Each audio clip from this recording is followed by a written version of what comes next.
Keluasan rahmat Allah. Satu dari Umar bin Khattab berkata, ketika tawanan didatangkan kepada Rasul, tiba-tiba ada seorang tawanan perempuan berlari tatkala menemukan bayinya di antara para tawanan. Ia mengambilnya dan menggendongnya di perutnya serta menyusuinya.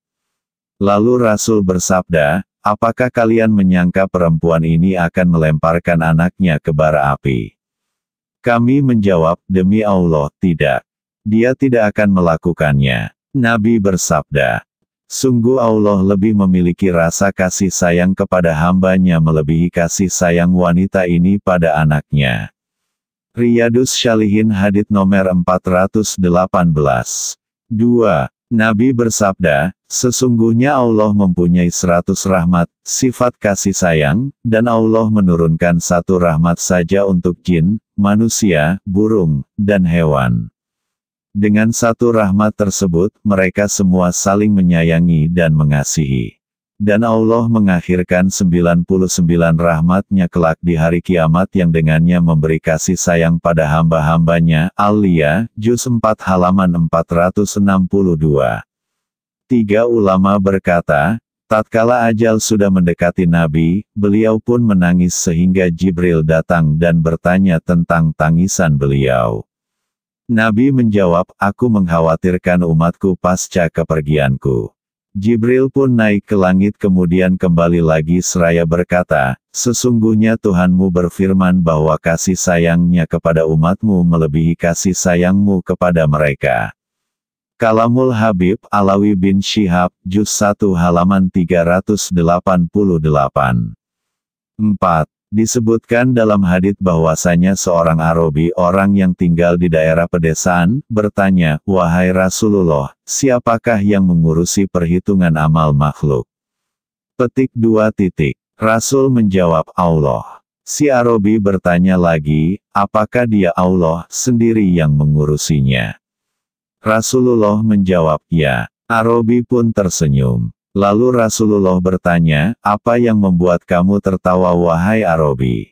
Si Arabi menjawab, sesungguhnya orang yang mulia di saat dia berkuasa maka akan memaafkan, dan jikalau membuat perhitungan dia akan bertoleransi.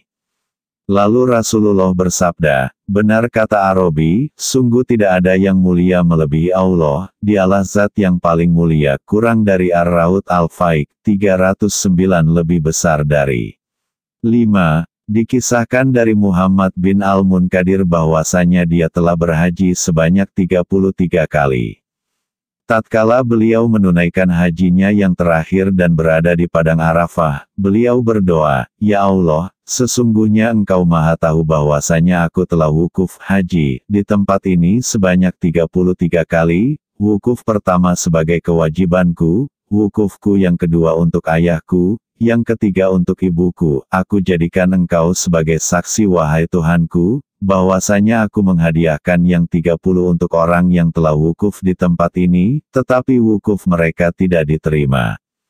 Tatkala beliau pergi dan menjauh dari Arafah, tiba-tiba ada yang memanggil, wahai Ibnu Munkadir, apakah kamu berbuat dermawan kepada zat yang telah menciptakan kedermawanan dan kebaikan?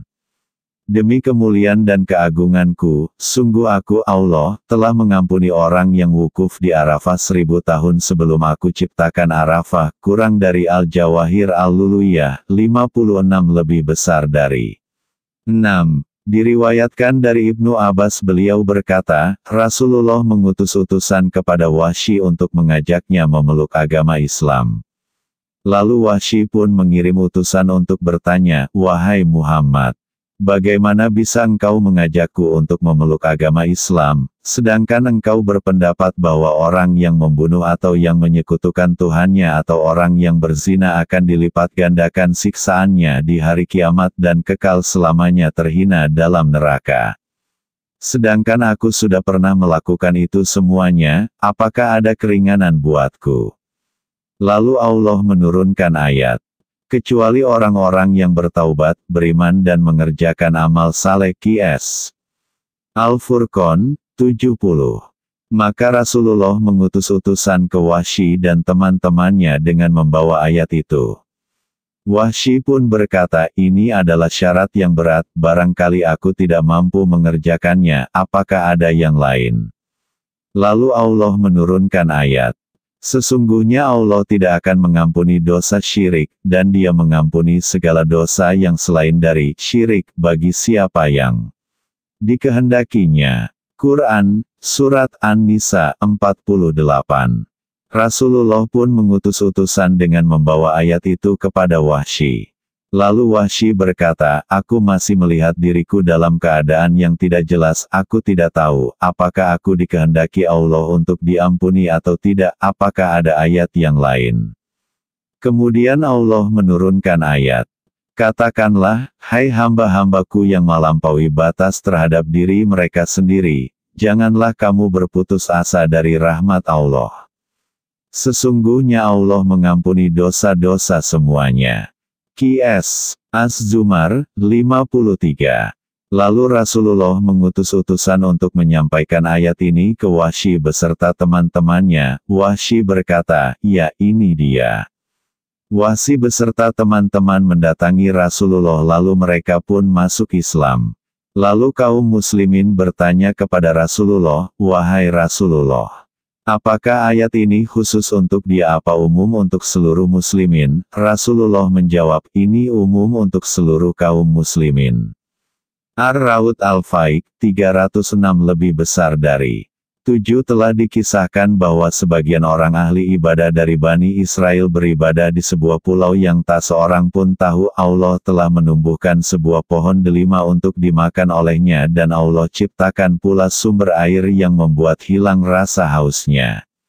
Orang itu pun tinggal di sana dalam keadaan seperti itu selama 500 tahun. Lalu dia meminta kepada Allah untuk dicabut nyawanya dalam keadaan sujud. Allah pun mengabulkannya. Lalu Rasulullah menceritakan kisah orang itu, bahwa dia didatangkan di hari kiamat dengan membawa amalnya.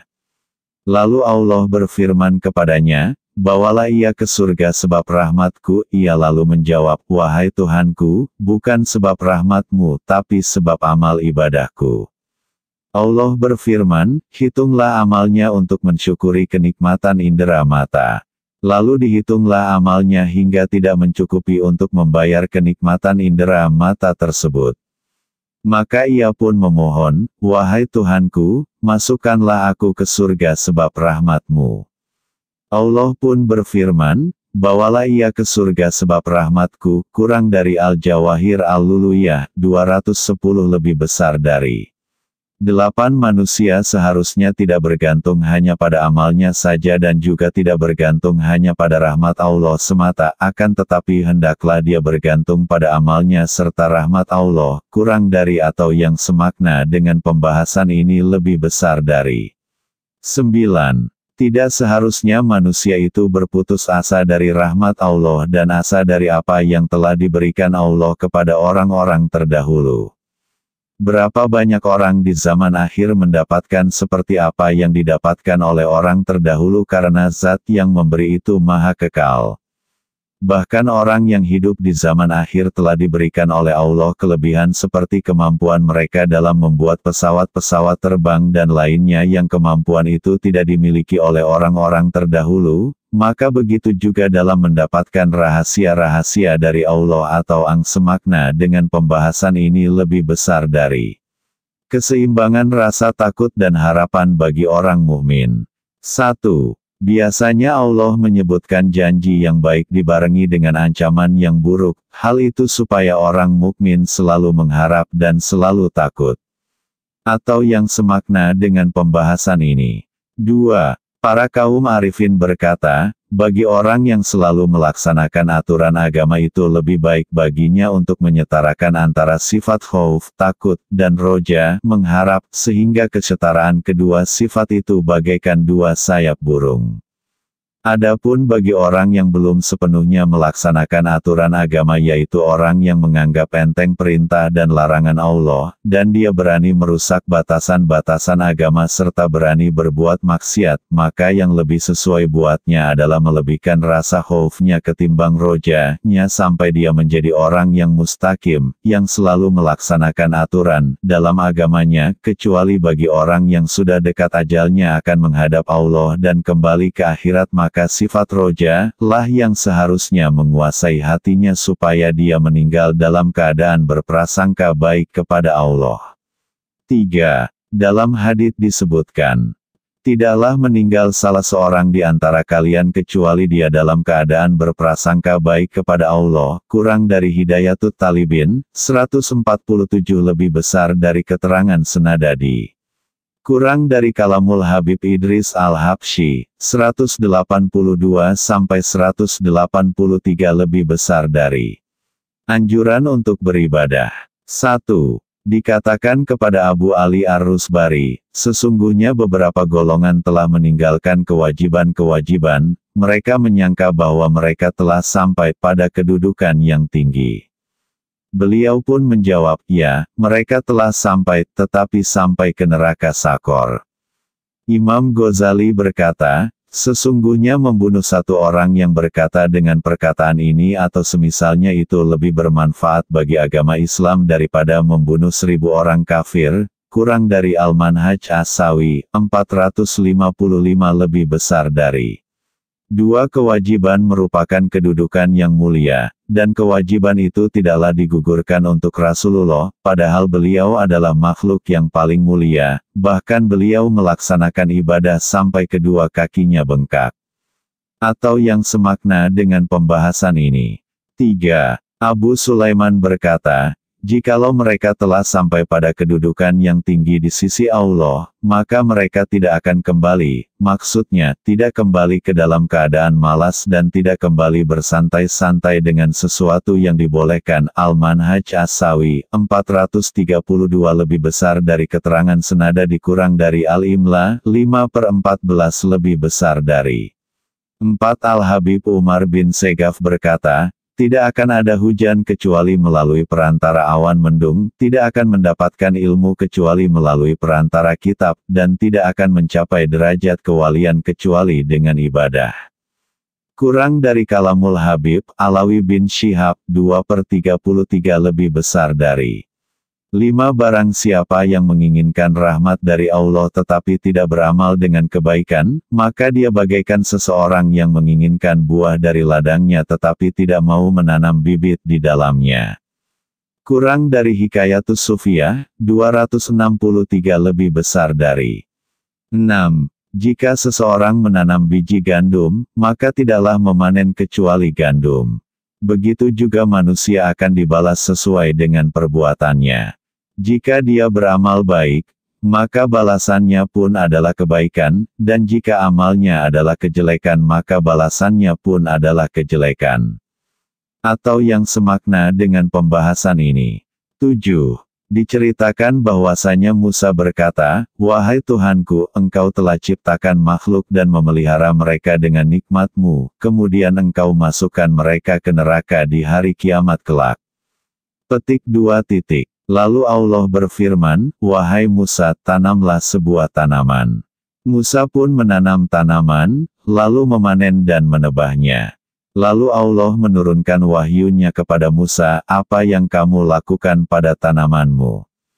Musa menjawab, aku memanen hasil dan tanamanku. Allah berfirman, apakah kamu tidak meninggalkan sedikit pun dari hasil tanaman itu?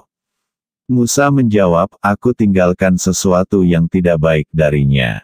Lalu Allah berfirman, wahai Musa, seperti itulah aku memasukkan orang yang tidak ada kebaikannya ke dalam neraka. At-Tuhfah Al-Mardiyah, 47. 8. Orang mukallaf, orang yang terkena kewajiban oleh syariat itu ada 4 macam. Pertama, kaum yang Allah ciptakan untuk melayaninya, dan untuk jadi penghuni surganya, mereka adalah para nabi, para wali, orang-orang yang beriman dan orang-orang yang soleh.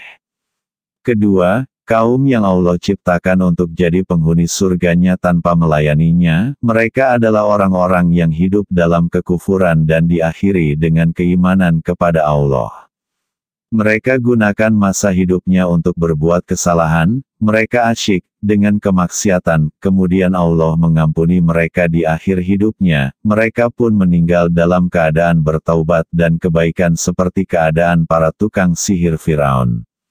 Ketiga, kaum yang Allah ciptakan bukan untuk melayaninya dan bukan untuk jadi penghuni surganya, mereka adalah orang-orang kafir yang meninggal dalam kekufuran, di dunia mereka sudah tercegah dari nikmatnya iman, dan di akhirat kelak mereka pun dalam keadaan tersiksa dan dalam kehinaan selama-lamanya. Keempat, kaum yang Allah ciptakan untuk melayaninya tapi bukanlah jadi penghuni surganya, mereka adalah orang-orang yang beramal kebaikan dan berbuat taat kepada Allah, lalu mereka tertipu, mereka pun terusir dari pintu rahmat Allah sehingga mereka mati dalam keadaan kafir. Kami memohon kepada Allah keselamatan dari hal-hal yang tidak baik berkat anugerah dan kedermawanannya. Al-Qirtas 2, Juz 2 halaman 420. 9. Al-Habib Muhsin bin Alawi Assegaf berkata, barang siapa yang tidak bisa mendapatkan apa yang ada dalam kitab ilmu, maka jangan sampai ketinggalan mendapatkan ibadah. Dan barang siapa yang ketinggalan ibadah, maka jangan sampai ketinggalan mendapatkan adab-adab tingkah laku yang baik. Kurang dari Kalamul Habib, Alawi bin Syihab, Juz 1 halaman 60 lebih besar dari